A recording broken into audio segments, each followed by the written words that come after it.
থাকলে আমাদের অত্যন্ত কঠোর শাস্তির সম্মুখীন হওয়া লাগতে পারে। বিশেষ করে হিফজ বিভাগে যারা রয়েছে, আপনাদের যখন নাম ডাকা হবে, যে ব্যক্তি অনুপস্থিত থাকবেন তাকে অবশ্যই মুআখাযার শিকার হওয়া লাগতে পারে, এবং একবার কারোর নাম ডাকার পরে যদি অনুপস্থিত পাওয়া যায়, পরবর্তীতে তাকে আর অংশগ্রহণের সুযোগ দেওয়া হবে না। বিশেষ করে আমি হিফজ এবং নাজরা বিভাগের সম্মানিত আসসাদুল কিরামদেরকে সাহিত্য বিভাগের পক্ষ থেকে অনুরোধ করছি যে আপনারা নিজ নিজ কামরার ছাত্রদেরকে একটু দ্রুত সময়ের মধ্যে হলরুমে পাঠিয়ে দিলে অনুষ্ঠানের কার্যক্রম শুরু করাটা অনেকটা সহজ হয়, উপকৃত হয়।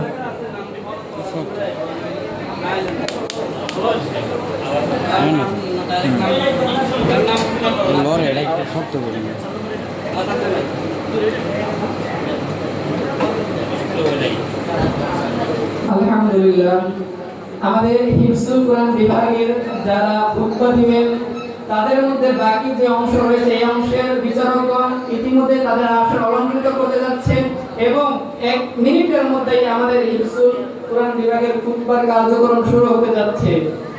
এজন্য সর্বপ্রথম বক্তা খুতবা দিতে আসবেন ইসলামের ছাত্র হাফেজ হুসাইন শিকদার, হাফেজ আবু সাইদ, সাকিবুল ইসলাম বিশ্বাস, ওমর ফারুক মোল্লা, মাহমুদুল হাসান, আকিবুল ইসলাম, জুবায়ের খান।